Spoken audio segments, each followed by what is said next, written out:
Bien, buenas noches con todos. Vamos a empezar la teoría del día de hoy. Mi nombre es Magali Sanabria, médico endocrinólogo del Hospital Nacional 2 de Mayo. ¿Me confirman que me escuchan bien? De todas maneras, antes de seguir, por favor. Y si se ve bien la pantalla, Buenas noches, doctora. Sí se escucha y se ve la pantalla. perfecto, gracias. Entonces, ahora vamos a hablar sobre la parte teórica de bocio, nódulo tiroideo. Un pequeño recuerdo anatómico. Recordemos que la glándula tiroides es una glándula de muy fácil acceso para examinar, puesto que se encuentra en la parte anterior de la región cervical. Usualmente esta glándula pesa 20 gramos. Recordemos que es una glándula muy vascularizada y usualmente vamos a encontrar el lóbulo tiroideo derecho, izquierdo, el istmo y en algunos casos el lóbulo piramidal. De manera, recordarles que de manera de punto de vista de fisiología, la unidad tiroidea viene a ser el folículo tiroideo, que están conformados por las células tiroideas, los tirocitos, que son células cúbicas, y que en su interior va a tener el coloide, que va a tener un alto contenido proteico. Entonces, cada unidad funcional viene a ser el folículo tiroideo. Si hacemos una extrapolación de cómo se vería la célula, pues aquí tenemos la membrana basal celular, la célula, y aquí está la membrana apical que correspondería a la zona que dirige hacia el coloide, ¿sí? Todo empieza con la síntesis de las hormonas tiroideas. Recordemos que tenemos primero, de manera inicial, un receptor para TSH que va a recibir el estímulo de la hormona estimulante de la tiroides y a su vez va a haber una activación del AMP cíclico, va a activar. Y este Syn-Porter sodio-yodo se va a también a activar. Syn-Porter sodio-yodo quiere decir que va a permitir el ingreso de yodo inorgánico y dos moléculas de sodio.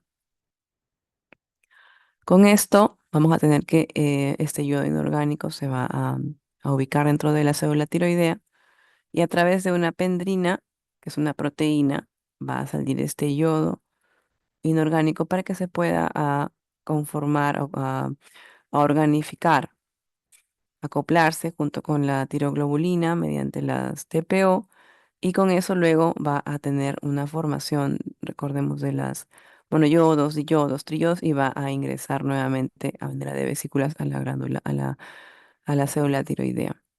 En este caso, aquí estamos observando cómo puede ser que una tiroglobulina también se recicla, se recapta.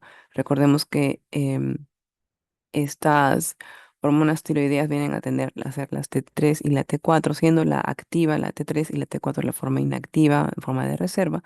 Y la T3 luego es liberada a través de unas vesículas a nivel de torrente sanguíneo, que es la que va a actuar de manera activa en las células.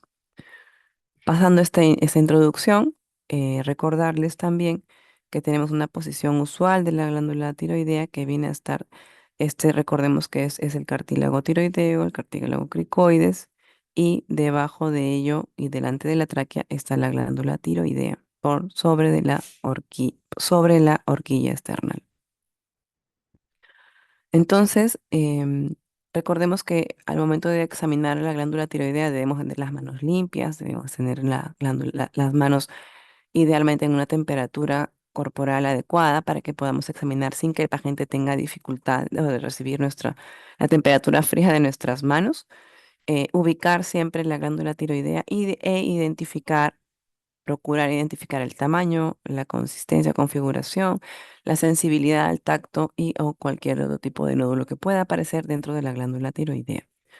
Por lo tanto, todo esto, al momento de que nosotros observemos o palpemos, nos va a ayudar a identificar algún tipo de patología. Obviamente, previo a este examen físico ocurrió una interrogación al paciente, un interrogatorio que nos permita tomar decisiones e ir haciendo un esquema mental de trabajo.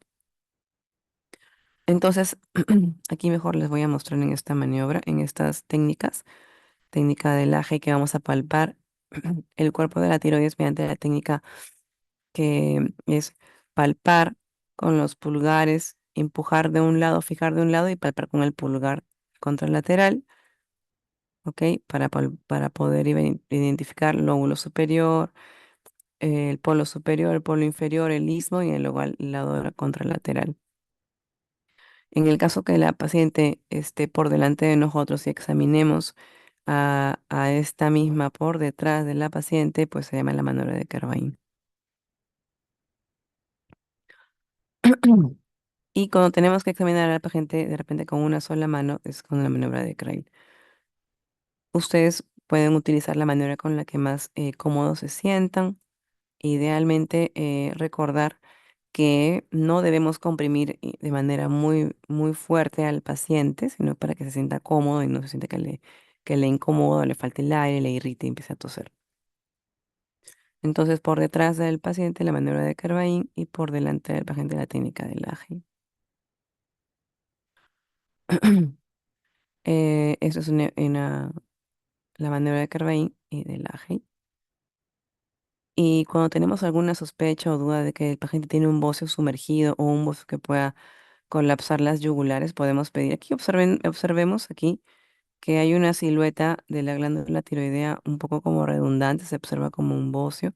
Y si tenemos duda o si queremos confirmar nuestra sospecha, pues podemos pedir al paciente que eleve sus miembros superiores y luego de un momento, de unos minutos, se va a poder observar que hay un atrapamiento del retorno venoso ya que se ha colapsado las venas yugulares internas. Por lo tanto, este paciente se le va a ver rubicundo. Entonces, esa es una maniobra positiva indicando que hay un bocio substernal retroclavicular. Entonces, ¿cuál es la definición de bocio, no? Entonces, ustedes van a encontrar que hay pacientes, hay estudios en culturas mochicas, en los estudios es una fotografía muy antigua de los años 80 del doctor Pretel, donde identificaban a pacientes con ese tipo de glándulas tiroideas. Ahora vamos a explicar por qué es que las personas llegan a tener tremendo bocio, pero en sí es el aumento difuso o nodular del tamaño de la glándula tiroidea, ¿sí? Entonces es importante saber que la presencia de un bocio no necesariamente indica que la glándula tiroides esté funcionando mal.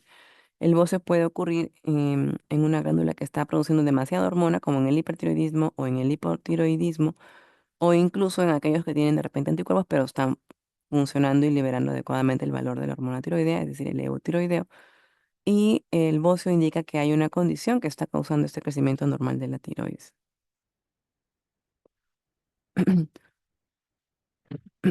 Entonces, tenemos que el bocio puede ser de múltiples etiologías, puede ser difuso o simple, es decir, por ejemplo, en esta imagen es un bocio liso, difuso, simple. En cambio, aquí podemos observar que hay una imagen de manera irregular, como si hubieran múltiples nódulos dentro de la misma glándula tiroidea. Entonces puede ser difuso o puede ser nodular o multinodular, más de uno multinodular. Y según la funcionalidad del mismo bocio podemos ubicar lo que va a ser tóxico, quiere decir que hay una hiperproducción de hormonas tiroideas, o no tóxico, es decir, en un estado eutiroideo o hipotiroidismo. En cuanto a las etiologías, es, es decir, cada vez se pueden presentar más etiologías desde incluso pacientes que están en zonas de deficiencias de consumo de yodo, desórdenes inflamatorios como tiroiditis silentes, posradiación, subagudas, posinfecciosas, enfermedades tiroideas que pueden causar bocio, por ejemplo, la enfermedad de Graves-Basedow, que es una tirotoxicosis con bocio y orbitopatía, los pacientes con bocio multinodular tóxico, bocio nodular tóxico, y esto puede decir, como les mencionaba, uno o más nódulos. Es más, hay pacientes también que tienen cáncer de tiroides o granulomatosis o enfermedades infiltrativas de la glándula tiroidea, van a tener crecimiento de la misma glándula y por lo tanto ameritan un estudio del bocio. ¿Alguien me puede describir qué cosa es lo que observa en esta imagen?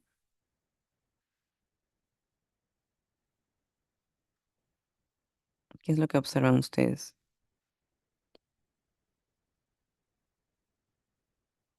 ¿Alguno que esté interesado en compartir o en opinar? Sería un aumento del tamaño, doctora, pero no parece ser multinodular ni eso. Buena observación, parece que fuera un bocio difuso, ¿cierto? ¿Algo más que observas?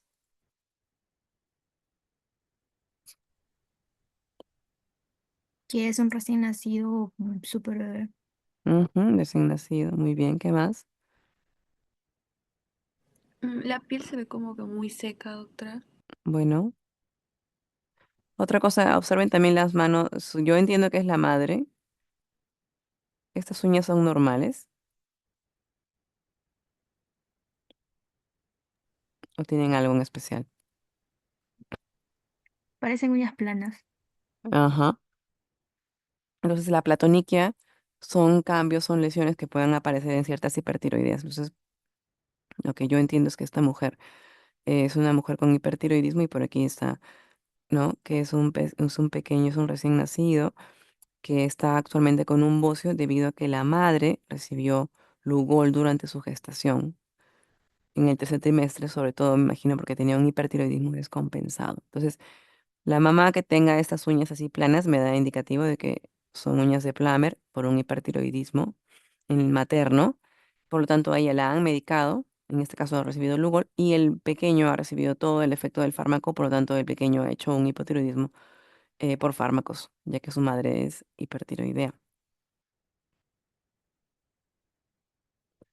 Entonces, dentro de las causas que podemos observar, que podríamos agregar es que hay zonas, ¿a qué me refiero con zonas con déficit de yodo? Recordemos que hay zonas bocioendémicas, cada vez hay menos, pero los pacientes tenían mucha falta de consumo de yodo, por lo tanto, al no recibir el yodo inorgánico, no había que organificar, y por lo tanto, el T4 y el T3 iba a estar bajito, y por respuesta de feedback negativo, el TSH va a estar aumentado. Recuerden que el TSH tiene dos tareas importantes, una de ellas es formar la hormona tiroidea y la otra es que crezca o una hipertrofia de la célula tiroidea. Por lo tanto, va a terminar siendo un paciente con bocio cuando están viviendo en zonas con aporte deficiente de yodo. Hay alimentos que también son alimentos bociógenos. Por ejemplo, obviamente no vamos a llegar a ese extremo, pero se dice que ciertos alimentos bociógenos en la célula, por ejemplo, tapioca, yuca, coles, son productos que puedan generar dishormonogénesis, ¿no? Incluso hay pacientes que tienen síndrome de resistencia a las hormonas tiroideas, que a pesar que tienen hormonas tiroideas normales, el receptor no funciona, por lo tanto también terminan en bocio, enfermedad de Graves-Basedow, algunas tiroides que ya les venía mencionando y otros que vamos a conversar más adelante.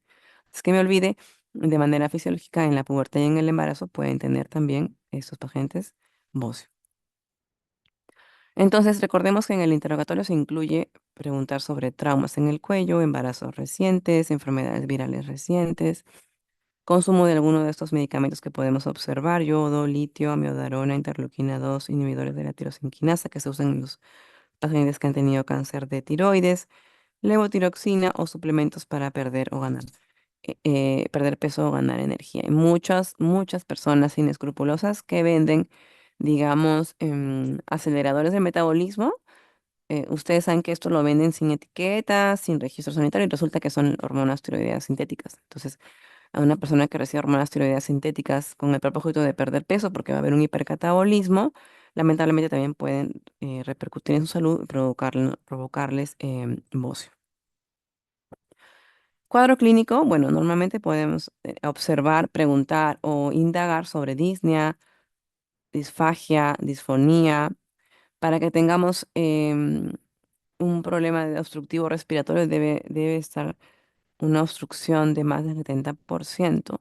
Valorar siempre la movilidad de la glándula, crecimiento intratorácico, congestión facial o ingurgitación yugular, que es la maniobra de Pemberton para bocio sumergido. Y los grados de presentación del bocio, bueno, 0, grado 0 no bocio, 1A que es palpable. Esta ficha que ustedes están viendo la hicieron para hacer seguimiento de pacientes con bocio endémico, ¿sí? Entonces, 0, no hay bocio. 1A y 1B, bueno, es un bocio que se palpa, pero no es visible con el cuello hiperextendido. Y en el 1B se palpa y es visible con el cuello extendido, pero no es visible al cuello en posición normal. Un bocio grado 2, palpable con un cuello en posición normal. Y 3, un bocio voluminoso visible a distancia. Entonces, viene a ser que en zonas con deficiencia de yodo, bueno, esto abarca casi 2.2 billones de personas. En zonas con deficiencia leve llega hasta un 20% y si es severa hasta un más de un 30%. Entonces, a pesar del consumo de yodo, también puede existir aumento de presencia de nódulo tiroideo y puede deberse a mayor presencia de exámenes auxiliares. O sea, ¿qué quiero llegar? Cada vez hay más acceso a pruebas de laboratorio, de imágenes, entonces es más probable encontrar nódulos. Sin embargo, no quiere decir que la mortalidad vaya a incrementar. Entonces, cuando se investiga mediante ecografía, la frecuencia de bocio aumenta con la edad hasta llegar hasta un 60% de los casos en mujeres en edades mayores de 60 años. No obstante, también puede darse en varones, aunque con menor frecuencia. No es infrecuente que se observe de forma transitoria en los recién nacidos, madres tratadas durante el embarazo, con fármacos antitiroideos por hipertiroidismo.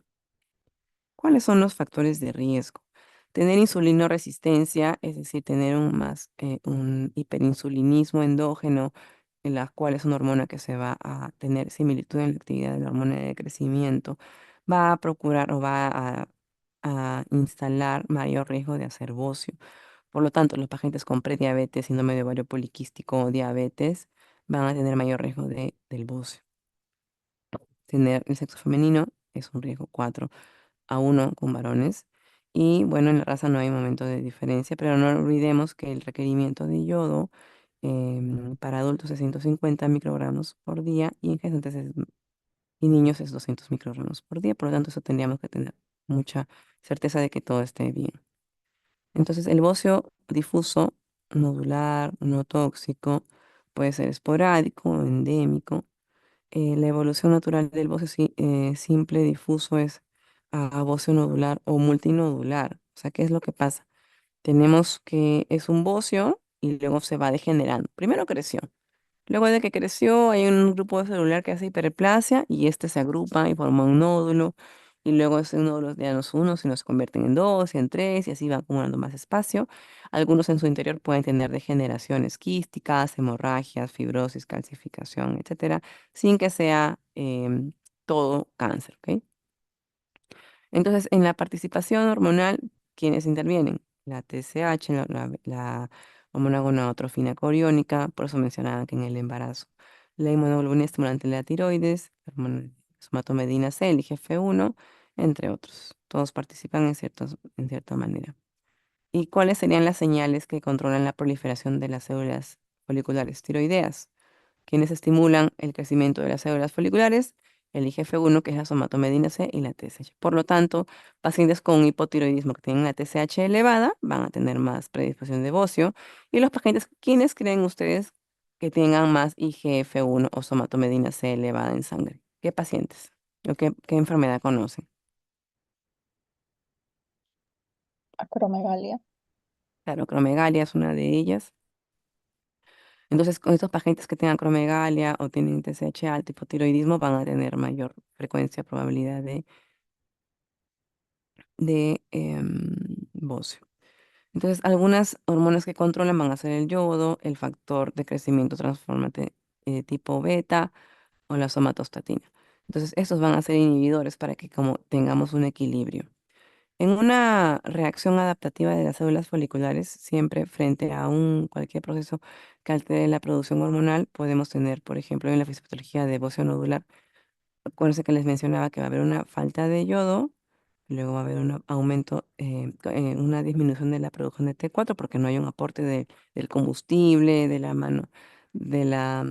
la materia prima para formar hormonas tiroideas. Por lo tanto, ese feedback negativo va a estimular que crezca la TSH y a su vez eso va a generar bocio, ¿no?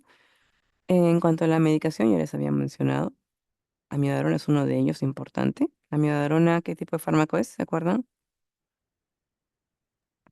Es un Antiarrítmico. antiarrítmico. Un antiarrítmico tipo 3 que en su componente contiene yodo. Al contener yodo, te puede ocurrir de las dos maneras. Puede ocurrir un hipertiroidismo, puede ocurrir un hipotiroidismo. Entonces, si ustedes tienen un paciente con arritmia y le planean iniciar amiodarona, y muy importante sería, ¿qué creen? Que sería importante antes de usar la amiodarona.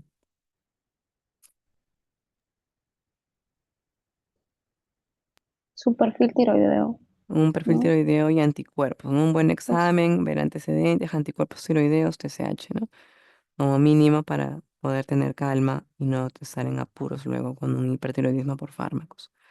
En cuanto al bocio endémico, todas estas son láminas del doctor Manrique, que es endocrinólogo. Em, entonces, en el bocio endémico más o menos va a tener esta característica, ¿no? Es un bocio multinodular, muy grosero en tamaño, grande, que no genera dolor, pero con el tiempo ya el peso genera disconfort, no puede descansar la persona o le cuesta alimentarse y descansar de manera continua, ¿no? Entonces, es porque hay en zonas, han vivido en zonas que tienen menos de 150 microgramos de yodo diario. Entonces, y recuerden, ¿en qué alimentos está el yodo? ¿En qué alimentos? en la sal. Bueno, Tapioca. la sal yodada, pero está en las algas marinas, peces, mariscos, todos los productos de mar. Por eso en la zona de la sierra, ustedes saben que hay en la, en la sierra, lamentablemente, solamente tenemos sal de roca. Entonces, normalmente todas estas personas que son de la zona sierra consumen sal de roca, consumían, perdón, sal de roca, ¿no? No era sal yodada, no era sal marina.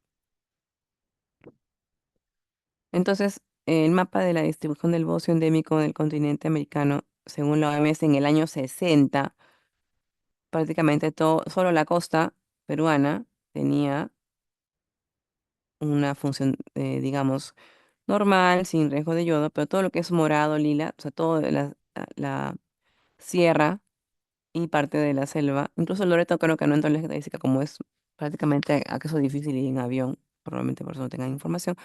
Pero todo eso tenía zonas bocioendémicas. Entonces, ¿qué podemos observar? Niños con bocio, cretinismo, que es un estado crítico del paciente con hipotiroidismo desde nacimiento, que de repente ha podido tener una agenesia tiroidea, etcétera, y no ha recibido hormona tiroidea, entonces es así, con obesidad, macroglosia, hernia umbilical, talla corta, bajo desarrollo de crecimiento intelectual, niños cretinos, bocios nodulares, retardo mental, ¿no? Entonces, luego del año 69, salió el decreto ley que toda la sal debe contener yodo, es decir, la venta de la sal yodada que ahora todos tienen en su casa, ¿no?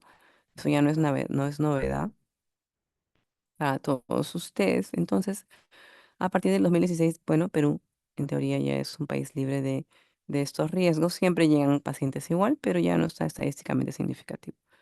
Entonces, en cuanto a la fisiopatología del bocio difuso no tóxico, pueden ser, por ejemplo, una tiroides de Hashimoto. ¿Qué es la tiroides de Hashimoto? Es una enfermedad, una tiroides linfocítica crónica con aumento de la TSH. En algunos casos puede generar tirotoxicosis transitoria por una destrucción masiva de los tirocitos, pero luego progresa a hipotiroidismo. Entonces, Hashimoto fue un médico japonés que describió la lesión o la infiltración em, de tiroiditis crónica autoinmune. Así que hay infiltración, hay inflamación y el paciente, como hay destrucción, va a terminar en hipotiroidismo. Ahora también hay pacientes con bocio difuso tóxico. Claramente podemos observar que esta persona tiene edema palpebral, una retracción palpebral, una mirada fija como de pánico, de susto y un bocio, ¿no? Que se puede observar. Igual aquí, piel sudorosa, edema de palpebral. Vamos a ver un poco aquí más cerca. Una piel sudorosa, sudoración palpebral, un bocio, predominio del lóbulo tiroideo derecho, lagoftalmos, en realidad el edema de párpados y la retracción palpebral es muy marcada. Eso deja compromisos o secuelas importantes también. Entonces, en la enfermedad de Graves-Basedow, es otro tema de clase, pero bueno, para que lo conozcan y lo recuerden, es un aumento difuso de la vascularización y hay anticuerpos TCI, es decir, hay una está presente la inmunoglobulina estimulante de la tiroides. Entra al receptor como si fuera su propia casa y no se regula y todo el tiempo está formando hormona tiroidea. Dentro de las causas raras, de repente ven aquí en esta hipófisis que está totalmente destruida, comprometida por un tumor hipofisiario, macroadenoma, por supuesto, y en este caso era de un paciente que tenía gigantoacromegalia, en este caso de este jovencito, se observan todo, era un cuello largo, pero toda la glándula tiroidea es la que está ocupando por el bocio que le generaba dificultad. En este caso es un paciente que se confirmó diagnóstico de un tumor hipofisiario que liberaba TSH. Entonces era un adenoma secretor de TSH, era un tirotropinoma, por lo tanto tenía TSH alta y T4 libre alta. Era un hipertiroidismo, pero a expensas de que era un tumor en la adenohipófisis que liberaba TSH. No era como el hipertiroidismo era T4 alta y TSH baja. En este caso era un tumor que producía y lamentablemente el paciente pues tuvo una mala evolución en este caso. Además, también hay pacientes con tumores secretores de hormona gonadotrofina coriónica o también síndrome de resistencia a la hormona tiroidea. Entonces, en cuanto a la fisiopatología del bocio difuso no tóxico, recordemos que es considerado como precursor de los nódulos, así empiezan. La mayoría de gente que tiene bocio va luego a evolucionar y degenerar en nódulos tiroideos. Hay pacientes que tienen factores de riesgo como mutaciones genéticas, como pueden ver aquí los genes BRAF, RET, el gen de carcinoma papilar. Incluso hay pacientes que tienen insulinoresistencia y síndrome metabólico, también mayor riesgo de hacer nódulos no tóxicos. En todo caso, en cuanto a la fisiopatología del adenoma tóxico me refiero ya cuando hay una hiperproducción de hormona tiroidea, más del 70% tiene mutación en algún gen del receptor TSH. Incluso hay otras mutaciones que podemos observar, pero para el adenoma tóxico, pues normalmente es un tumor productor de T4, ¿no? Que libera T4. Son hiperfuncionantes, que se degeneran y empiezan a hiperfuncionar. En cuanto al bocio multinodular ya tóxico, es un aumento de volumen crónico de la glándula tiroidea asociado a hipertiroidismo en ausencia de una enfermedad autoinmune o un cáncer. Es netamente una degeneración. Es así, la evolución natural, por decir, de la hormona, del exceso de hormonas del TSH. Es decir, si ustedes tienen un nodulito o si no, en cada caso, un bocio, como dice acá, un bocio, que van creando un nódulo, luego dos, tres nódulos, uno de ellos es el dominante. Pero esta dominancia no la ganan en un día, la ganan en años. Y sobre todo es realizado en pacientes hombres, mujeres que han tenido una larga estancia en su tierra natal, pero de repente migran a zonas con yodo suficientes. Entonces ese estímulo, ese switch o ese estímulo de recepción de yodo hace que tenga una hiperproducción o un estímulo, un desgatillamiento para que tenga un exceso de hormonas tiroideas. En este caso va a terminar en una tirotoxicosis. Histológicamente los nódulos son bien demarcados del resto del tejido tiroideo. Algunos de estos nódulos pueden ser calientes, tibios o fríos. Microscópicamente los nódulos son de crecimiento de folículos e hiperplasia, así que a diferencia del tejido no nodular, lo cual se evidencia en la gamografía. Aquí vamos a ver en un momento las gamografías también. Más del 60% de los bocios multinodulares tóxicos poseen mutación para el receptor de TSH. Entonces, si tenemos a pacientes que tienen un bocio multinodular tóxico, puede haber clínica de tirotoxicosis, habría que examinarle muy bien. Y aquí era lo que quería que observen. Por ejemplo, cuando hay un bocio multinodular tóxico, es decir, esto es una gamografía. La gamografía es una imagen acompañado o asociado a una gamacámara que tiene un radiofármaco de medicina nuclear. ¿No? En la mayoría de pacientes que van a estudiar ustedes con hormona tiroidea es el yodo 131 o el yodo 123 para poder observar. En teoría, el yodo 123 menos tóxico, más llevadero para los pacientes. Entonces, cuando tengan ustedes un paciente con un bocio y una TSH suprimida, con clínica poco florida, o paciente con bocio y TSH bajita y quieren que hacer una gamografía. En este caso, lo normal es como observan en esta imagen donde está el puntero, una tiroides sin alas de mariposa, lóbulo tiroideo derecho, lóbulo tiroideo izquierdo. Esa es una imagen adecuada de la glándula tiroidea. ¿Sí? Cuando hay una hiperfunción o una hipercaptación, acuérdense que eso está usando un fármaco que es el yodo, una hiperfunción es totalmente hiperpigmentado, hipercaptador del fármaco. Bocio multinodular, se observan varias zonas nodulares en la glándula tiroidea, unas captan más que otras. Nódulo frío, ustedes observan toda esta zona que está suprimida, que no capta, es porque no está organificando el yodo. Entonces, si es una célula tiroidea que no organifique yodo, pues sospechemos de malignidad. Entonces, cuando ustedes vean un nódulo frío, es indicativo de que esa célula, ese tirocito, no está metabolizando, o captando o organificando el yodo, que eso es anormal. Por lo tanto, eso hay que hacer una biopsia. Siempre que ustedes vean un nódulo frío, hay que hacer una biopsia. Cuando vean un nódulo caliente, es decir, el resto sale ya sin pobre captación, pero este nódulo está tan captador que absorbe todo el yodo que está recibiendo la paciente para el estudio, pues es un nódulo caliente. Cuando hay hipercaptación, es un nódulo caliente y cuando hay hipocaptación, es un nódulo frío.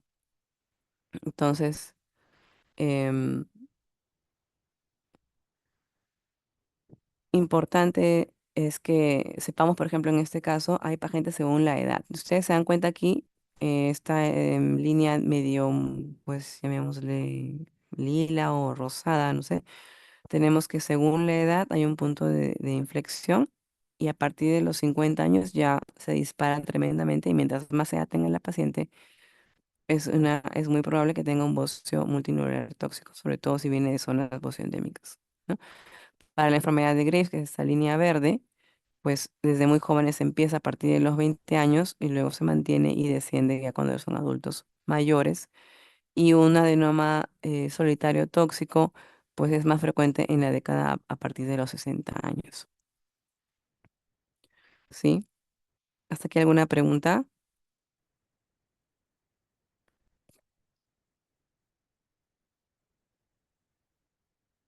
Muy bien. Entonces, algunas imágenes que les voy a dejar para que tengan como repaso. Boce multinuclear tóxico con obstrucción. En este caso es una mujer que se le ha hecho una gamografía. Se observan como hay diferentes zonas que están hipercaptadoras, una por aquí, otra aquí, aquí, aquí. Entonces es toda una glándula inmensa con un bocio multinodular. En la tomografía incluso se ve como la tráquea está ligeramente desplazada, ¿sí? Y aquí en ensanchamiento del mediastino superior, indicativo de que, bueno, es una mujer que tiene un bocio multinodular que le está generando el estridor. Aquí se le hizo en este caso a una mujer de 81 años de edad que llegó a la emergencia porque tenía dificultad respiratoria, por lo tanto es intubada en sus hormonas tiroideas un hipertiroidismo subclínico. Entonces, estos cuadros, chicos, es muy frecuente. Mujeres, adultas mayores que vienen de zonas socioendémicas, que han migrado a Lima y con los años han ido creciendo, han tenido crecimiento del bocio y a su vez de manera silenciosa ha tenido un hipertiroidismo subclínico y luego progresa a un bocio multinodular tóxico con una T4 libre elevada. Entonces, por lo tanto, aquí lo ideal es identificar si en la ecografía no es de malignidad, por lo tanto se hace biopsia. En este caso, tenía una biopsia que dice muestra sospechosa de malignidad. Ante eso, pues se opera el paciente, ¿no? Porque hay una sospecha de malignidad, mejor es operar. Bocio multinodular no tóxico. Ocurre en pacientes con bocio multinodular. Debe tener controles de función tiroidea siempre. Así ustedes vean que el nódulo no tiene características de malignidad, que está clínicamente eutiroideo, es importante hacer un chequeo una vez al año de cómo funcionan sus hormonas tiroideas. Observemos también que la existencia del bocio multinodular no tóxico refleja que las células foliculares adoptaron diferentes patrones en respuesta a los factores de crecimiento, ya que ha ocurrido una intervención de la hormona de crecimiento, de la TSH, entonces poco a poco esa hiperplasia o ese crecimiento de tirocitos va a generar un riesgo de nódulos, un nódulo, dos nódulos y así va creciendo. ¿Ok? Entonces, en esta misma mujer, si llegan a observar que les llama la atención al examen físico.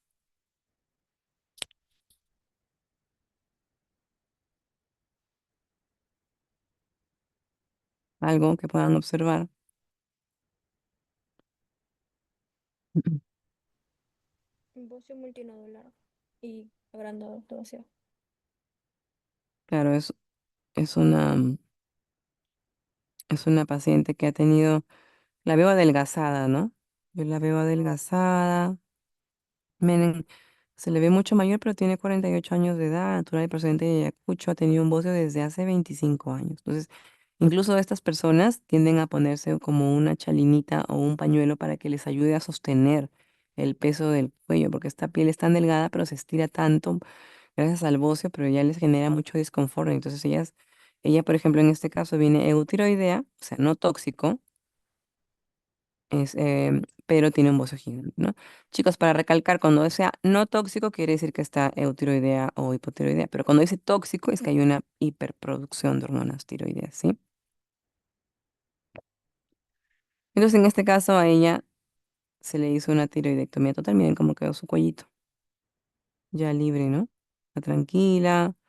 Igual el seguimiento es muy importante. Entonces, recordemos que hay hormonas también que van a generar un crecimiento no solo de los huesos, ni de las glándulas viscerales, ni de los órganos huecos, sino también de glándulas endocrinas, como en el caso de la acromegalia, por exceso del IGF-1, o pacientes con estado de hiperinsulinemia, o tumores que expresan IGF-2, como Dodge-Potter.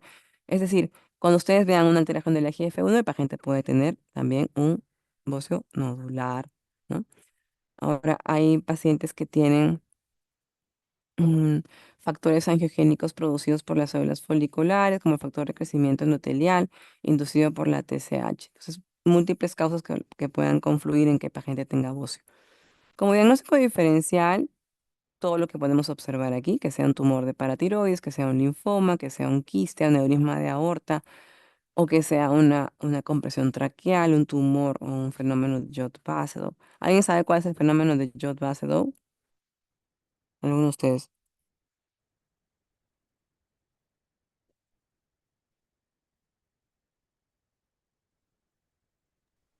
Producción de hormonas mediante la administración exógena de yodo. Claro, es decir, una persona que está eutiroidea, normotiroidea, normofuncionante. Por ejemplo, uno de nosotros que se va a hacer una resonancia de columna porque tuvo un accidente y recibe un contraste yodado, y en ese fenómeno de haber recibido las hormonas tiroides es como un estrés tal que genera un fenómeno de Jod-Basedow,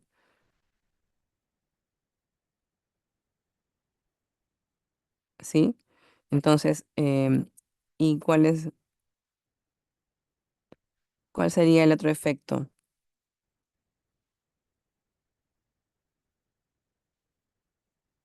Por ejemplo, el De efecto Wolff-Chaikoff. Wolff-Chaikoff, ¿sí? ¿Saben a qué se refiere con eso?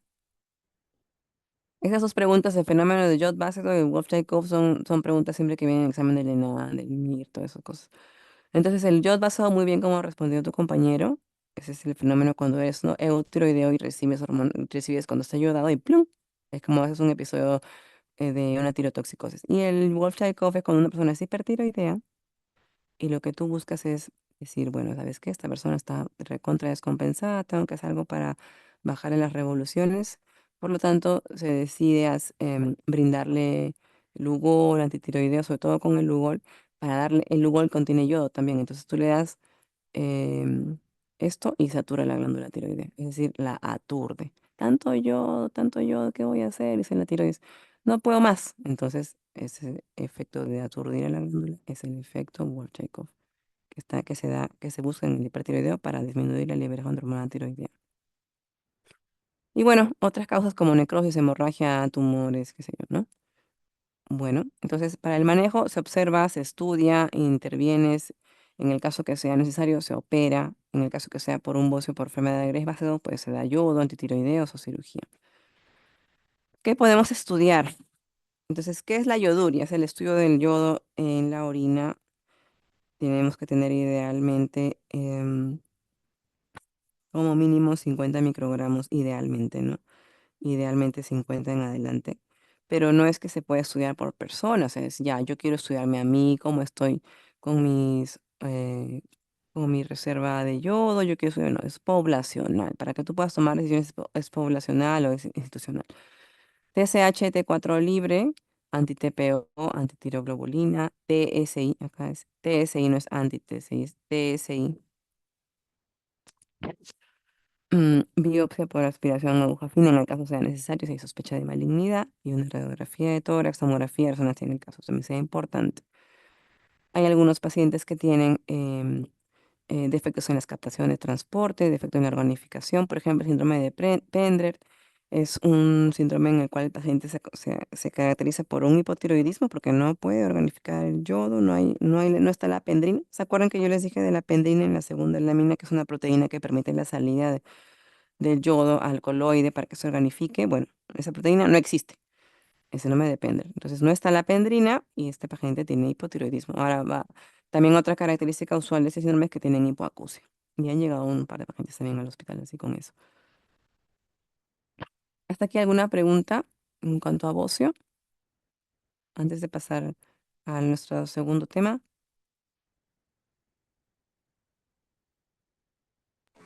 Todo claro, doctora. Entonces el tema que sigue es nódulo tiroideo. Me gustaría escuchar a alguno de sus compañeros. ¿Qué es lo que observan?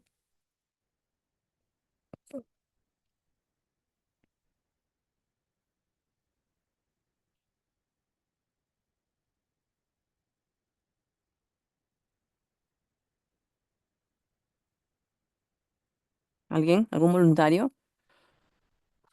No.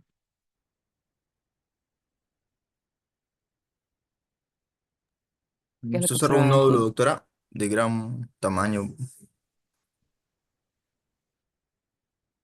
Entonces, cuando examinen a un paciente, muy bien, gracias por tu aporte. Cuando examinen a un paciente, tienen que mirarlo de frente, de perfil, procuren que se retire la ropa de repente si es chalina, si es invierno, siempre examinen cuello en sus pacientes, no lo dejen pasar, por favor. Siempre cuento una anécdota. Cuando yo estaba dejando el internado, llegó una persona, un joven, más o menos de 30 años, 25 años por ahí, y resulta que vino con fiebre, trastorno del sensorio, era invierno. Entonces el R mayor de la guardia dijo, yo lo examino, no se pregunta. Entonces como tenía fiebre, trastorno del sensorio, dijeron por ahí meningitis, ¿no? ¿Qué se hace con una meningitis? Función lumbar. Entonces a la hora que se llama al familiar para que firme consentimiento informado, el que ingresa es un familiar tranquilo, pero con orbitopatía, exoftalmos y bocio. Entonces lo miran y dicen, ¿qué pasó? Ah, sí, todos nosotros tenemos hipertiroidismo, tenemos enfermedad de Graves. Entonces regresó a ver al paciente que estaba con fiebre y con trastorno del sensorio, pues tenía un bocio, y yo me acuerdo, claro, que la gente estaba con cafarena porque era invierno, entonces le bajaron la cafarena y el bocio se veía ahí. Era un bocio, según la OMS, en grado 3, ¿no? Pues era un bocio grande, grosero, grotesco. Entonces, como moraleja, siempre así sea invierno, examinen el cuello de sus pacientes. Vamos a ver aquí.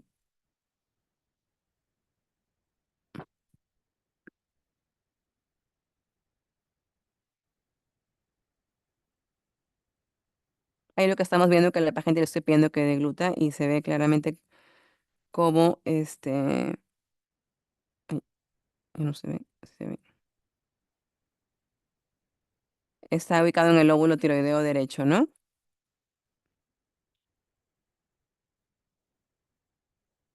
Ujú. Aquí tenemos otra pacientita.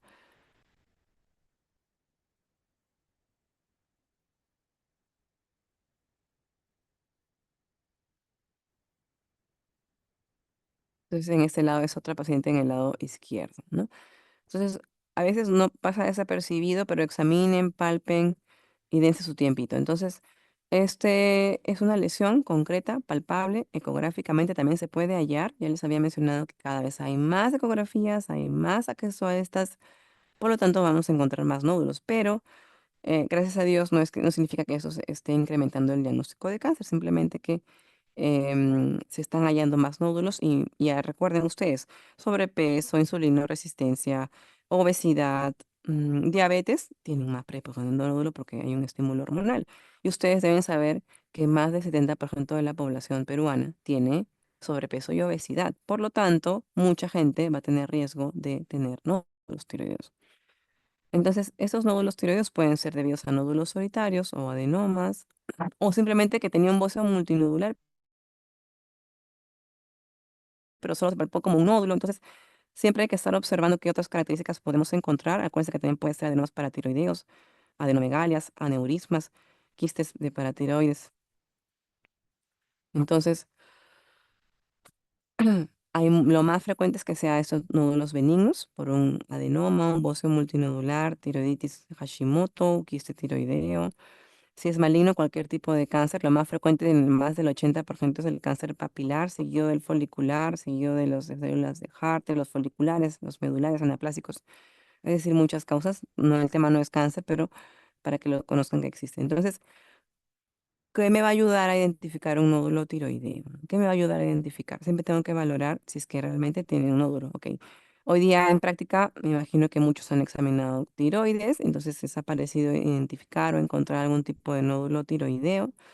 Entonces tengo que averiguar si ha recibido antecedentes de familiares con neoplasias, radiaciones en el cuello, cáncer de mama y que ha sido irradiada, o que ha tenido lesiones de repente en otro, hay pacientes que tienen, no sé, lamentablemente en COVID, por ejemplo, mucha gente se les hacía tomografía con contraste, ¡pum! Encontraban un nódulo y nódulo, o sea, muchísima gente en COVID, tomografía pulmonar se les ha encontrado diagnosticado de nódulos tiroideos. Entonces, hay pacientes con disfonía, disfagia, también hay que examinar por qué motivo estoy buscando.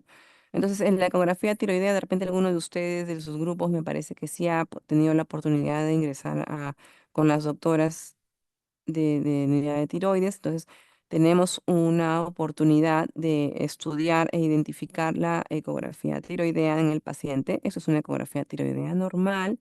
Anatómicamente se ve acá en este equipo súper bien. Lóbulo tiroideo derecho, istmo, lóbulo tiroideo izquierdo, carótida, músculo largo del cuello, esófago. Aquí igual músculo largo del cuello, carótida y músculos pretiroideos. En este caso, esternocleidomastoideo. Entonces, aquí también está el otro esternocleidomastoideo, el homoioideo por aquí. Entonces, el esternotiroideo y el esternoideo son los pretiroideos.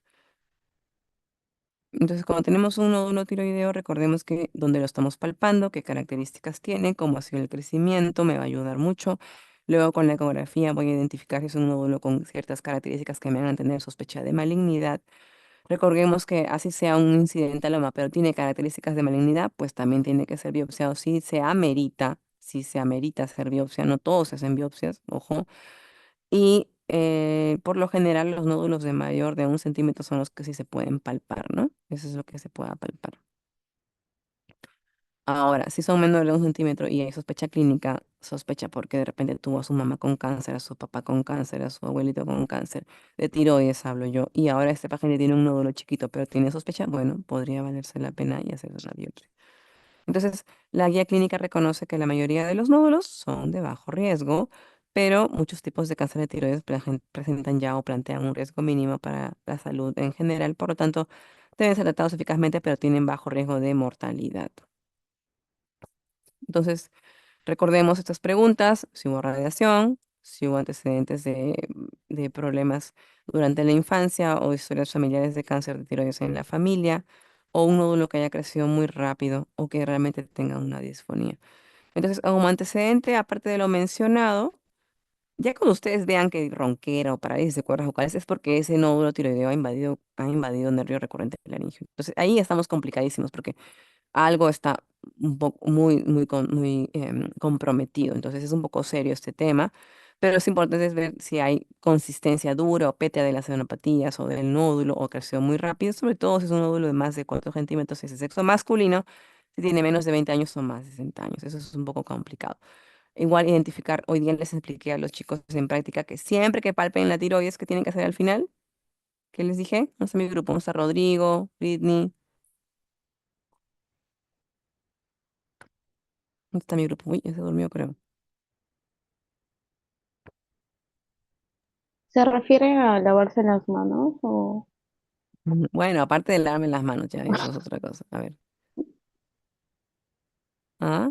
Examinamos ganglios, examinamos Ah, el sí. cuello, ¿no es cierto? Revisamos glándula tiroidea y luego la base del cuello empieza, o sea, desde aquí, todo esto es cuello, todo esto es cuello, todo, todo, todo. Entonces tenemos que examinar toda esta zona palpando y buscando adenopatías.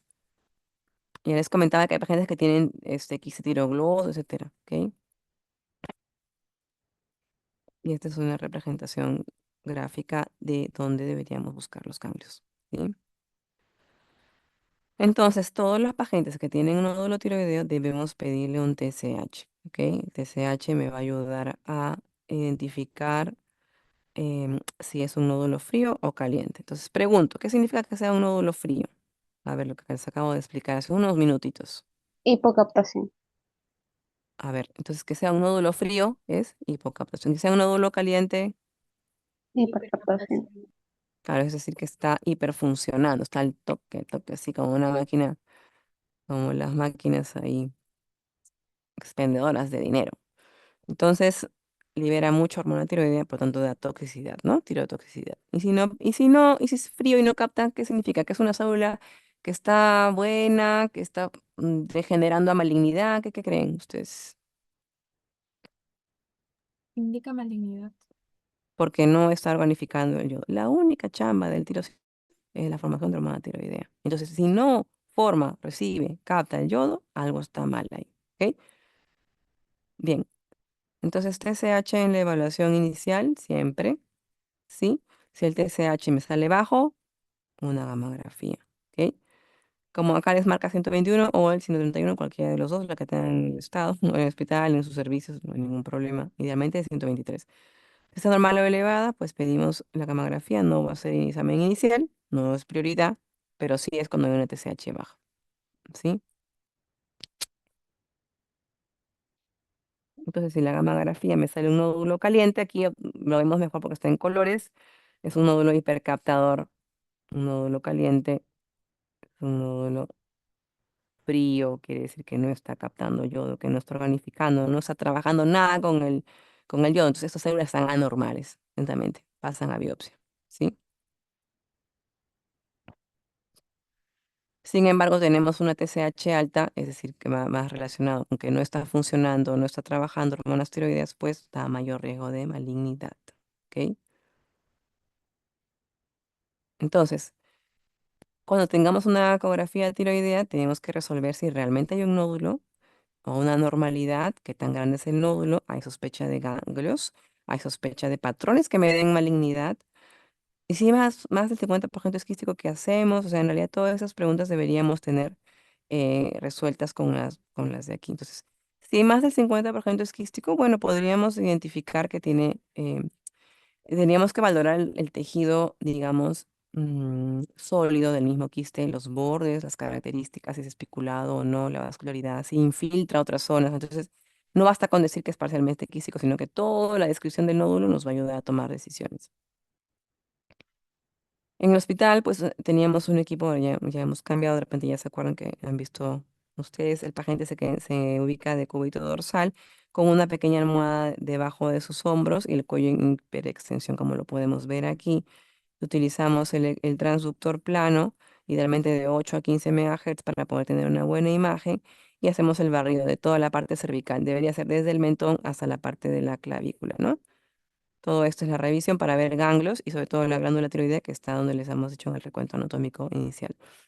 Entonces, la presencia del órgano, si está o no en la tiroides, si está en la posición, el tamaño, si hay nódulos o no, la morfología y la ecoestructura de la glándula es muy importante. ¿Cuáles son los factores de riesgo de malignidad? Entonces, que tengan un nódulo tiroideo, los de más de 1 centímetro pueden tener hasta una malignidad hasta un 15%, de 7 al 15% de malignidad de todos los nódulos que puedan ser. De todos los nódulos que existen, solamente hasta un 15% tienen malignidad, o sea, muy bien por ahí. Y bueno, hay factores como les mencionaba, los varones tienen mayor malignidad, riesgo de malignidad que las mujeres. Los muy jóvenes o los mayores o los muy mayores también tienen un riesgo de malignidad. Únicos de alto riesgo después de la evaluación del paciente como crecimiento rápido, lo que les mencionaba, la ronquera, daño del nervio recurrente laringio o historia familiar de cáncer medular de tiroides. Eso también es un factor de riesgo muy, muy importante, más del 80%. TSH elevada, ya les mencionaba, porque quiere decir que hay algo que no está liberando hormonas tiroideas adecuadamente y anticuerpos también positivos en algunos casos, sobre todo para linfoma y Hashimoto. Entonces, hay algunas características de malignidad. No pretendo que se aprendan todas, pero quiero solamente que tengan una idea, que quiero que se concentren aquí para que observen. Aquí hay algunas lesiones o unos focos ecogénicos sobre un nódulo. Creo que deberíamos empezar por la parte más benigna. Benignos, esto es una bolita de líquido coloide. Es un quiste coloide. ¿Ok? Benigno por donde lo vean, no hay nada sólido. Aquí es un nódulo espongiforme, como una esponjita, sólido, líquido, refuerzo pared posterior, bordes regulares, homogéneo, no invade, no tiene bordes especulados ni nada que tenga que darnos sospecha de malignidad. Igual aquí es algo quístico también, parcialmente quístico con algunas zonas sólidas. Continuamos para aquí los nódulos de baja sospecha. Es un nódulo isoecogénico o hiperecogénico, en este caso, isoecogénico o hiperecogénico, porque la ecogenicidad normal de la tiroides debería ser como ese tejido que está aquí. Tejido sano, nódulo. Tejido sano, nódulo. Tejido sano, nódulo. Esto es hiperecogénico, esto es isoecogénico, y aquí, por ejemplo, tenemos un quiste con una área sólida excéntrica. Igual aquí un quiste con un tabique y la parte sólida hiperecogénica. Sospecha intermedia es un tejido normal, nódulo. Tejido normal, nódulo. Este nódulo ya no es isoecogénico ni hiper, son nódulos hipoecogénicos. Hipoecogénicos. Entonces viene a ser un nódulo marcadamente hipoecogénico. Eso da características de malignidad. Vamos empeorando el tema, el panorama, con microcalcificaciones, bordes irregulares, bordes lobulados y aquí incluso pareciera que tuviera una invasión al músculo. No hay una cápsula completa y en este caso es un nódulo hipoecogénico con una calcificación fracturada o rota que puede implicar que este nódulo está rompiendo esto y saliendo, ¿no? Aquí también. Aquí tenemos un nodulillo y aquí tenemos un ganglio. Entonces, esas son características de malignidad. Cada característica que ustedes vean, si es quístico, si es sólido, nos da más puntaje. Por ejemplo, vamos a calificar uno que está aquí. Este nodulito, perdón. Este nodulito, bordes lisos, hipocogénico con halo. Entonces, que sea sólido, 2 puntos. Que sea muy hipocogénico, 3 puntos. Ahí nomás dan 5, 3 y 2, 5. Más alto que ancho, no. Expresión heteroidea, no. Macro, micro, nada, nada, nada. Entonces, 3 y 2, 5. Si tenemos 5 puntos, pasa a ser un TRADS 4. Moderadamente sospechoso y debo biopsiar el nódulo si supero más de 1.5. No se recomienda hacer biopsias antes porque a veces no hay buena muestra, son nódulos pequeños, hay que hacerle seguimiento, no hay que someter a análisis al paciente. Cumplamos estas recomendaciones, es lo mejor que podemos hacer. Más imágenes hipoecogénicas, microcalcificaciones. Aquí sí es un nódulo como que más alto que ancho. Tiene una sombra acústica, me parece aquí, bordes irregulares. Este es un ganglio irregular, uno ve el hilio central. Y aquí el nódulo rompe la cápsula, rompe y no permite adecuadamente ver. Acá hay un borde especulado. Acá hay otro borde especulado. Es como que está invadiendo, ¿no? Como una amebita invadiendo otras zonas. Entonces, si tenemos sospecha, usamos una biopsia, que es una recomendación según el puntaje que podríamos tener. Es costo efectiva, no es tan grosera. Aquí está enganchando una aguja al nódulo, que es hipoecogénico, bordes muy pegados a la cápsula y con una microcalcificación. Entonces, hacemos una biopsia coguiada. Entonces, las características que nos puedan dar sospecha de malignidad pueden ser microcalcificaciones, márgenes irregulares, que puede ser infiltrativo, lobulado, espiculado, puede ser más alto que ancho. ¿Ok? Que sea hipoecogénico también da mucha sospecha, muchísima sospecha. Hipoecogénico, márgenes irregulares, más alto que ancho, microcalcificaciones también. Entonces, una vez obtenida la biopsia, el citólogo nos reporta. Tampoco pretendo que se aprendan eso de memoria, por favor, no lo hagan. Entonces, para que tengan ustedes una idea, que la clasificación de Bethesda nos pide que si es un Bethesda 1 es no diagnóstico o es mala muestra, Bethesda 2 benigno. Entonces, Bethesda 3 atipia indeterminada, Bethesda 4 neoplasia folicular, Bethesda 5 sospecha de malignidad, Bethesda 6 ya pues hay evidencia de que es un cáncer, ¿no? Lamentablemente,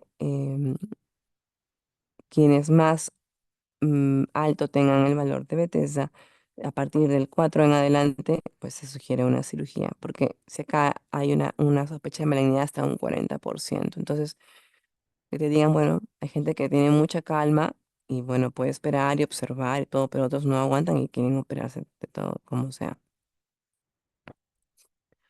Entonces, aquí el rol de tratamiento médico quirúrgico de nódulos benignos, recordemos que no es necesario suprimir la TSH, es decir, hay gente que antes se creían algunos reportajes, ok, le vamos a dar, tiene un nódulo tiroideo, le vamos a dar entonces levotiroxina para que pueda tener bajo el valor del TSH. Pues no, no es así, eso ya no se hace. En algunos casos sí amerita la cirugía si es grande, sobre todo tiene síntomas compresivos, para que no le genere disconfort y malestar al momento de su vida cotidiana. Entonces, los tratamientos disponibles, cirugía, si hay indicación o hay riesgo de malignidad, yodo si fuera un adenoma tóxico, fuera un nódulo tóxico, levotiroxina no tiene evidencia para que reduzca el tamaño, no dar levotiroxina, enolización, es decir, aspirar si fuera un quiste, aspirar el líquido e infiltrar alcohol, pero bueno, también es una pequeña salida, sí, ayuda mucho. Ablación con radiofrecuencia, ¿qué es eso? Pues la radiofrecuencia es utilizar un electrodo, ingresar con el electrodo a la glándula tiroidea del paciente y emitir una radiofrecuencia de calor. Como lo pueden ver aquí, inicialmente tiene este nódulo, supongamos, y el médico intervencionista, pues bajo una guía ecográfica, ubica el nódulo e introduce una aguja y la fija ahí con un soporte para que la aguja quede incrustada en el nódulo y por ende luego emita, ya que va a estar conectada a una máquina, emita unas ondas de calor, de radiofrecuencia, por lo tanto ese nódulo va a sufrir las inclemencias del las altas temperaturas, donde ingresó la aguja, emite la onda de calor y esta se va emanando. Igual la aguja se puede ir movilizando o retrocediendo o acercando a donde más tejido tengas, ¿no? Entonces eso demuestra que con el tiempo, todo este nódulo con los meses, es decir, idealmente al año, se reduce más del 50%, generando menor riesgo de obstrucción, de disney, etcétera, ¿no? Ya para terminar, entonces, tenemos que recordar que si hay un nódulo tiroideo o un incidentaloma de más de 1 centímetro, pues debemos medir el TSH. Una vez medida la TSH, identificamos si está eutiroideo o está hipertiroideo. Si está hipertiroideo, pues la TSH normalmente baja, genera hiperfunción y pedimos una gammagrafía o centellograma, ¿no? Es esto. Si está hipercaptando su nódulo hiperfuncionante, pues se puede dejar yodo como terapia para hiperfunción o antitiroideo si es de preferencia del paciente, pero si no capta su nódulo frío, va a biopsia. Bueno, la ecografía y por ende la biopsia, ¿no? Igual si es un nódulo que está eutiroideo o tiene historia de autoinmunidad, el TSH normal alta, va a la ecografía y si amerita, va a biopsia, ¿no? Entonces, eso sería mi última recomendación es la que sigue. No todos los nódulos pasan a biopsia. Aumentan los diagnósticos de nódulos tiroideos por incidentalomas. Riesgo de malignidad en nódulos tiroideos es hasta el 15%. Se correlaciona con síndrome metabólico y si hay sospecha hay que hacer seguimiento. ¿Sí? Con esto hemos acabado la teoría. Aquí al final de la clase les estoy dejando algunos casos clínicos a modo de repaso. Todos tienen que ver con nódulos tiroideos para que los puedan revisar, ¿no? Bóceos y nódulos. ¿Hasta aquí alguna pregunta?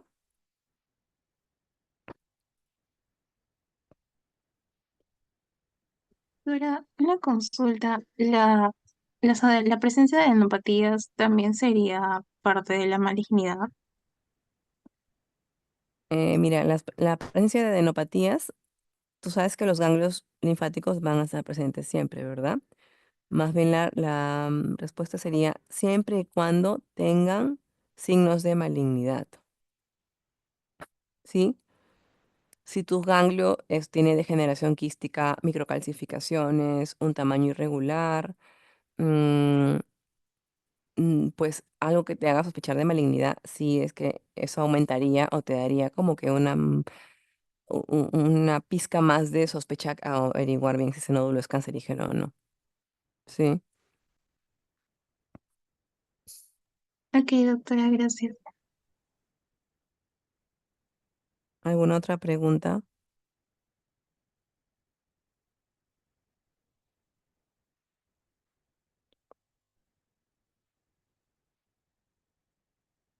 No. Mm.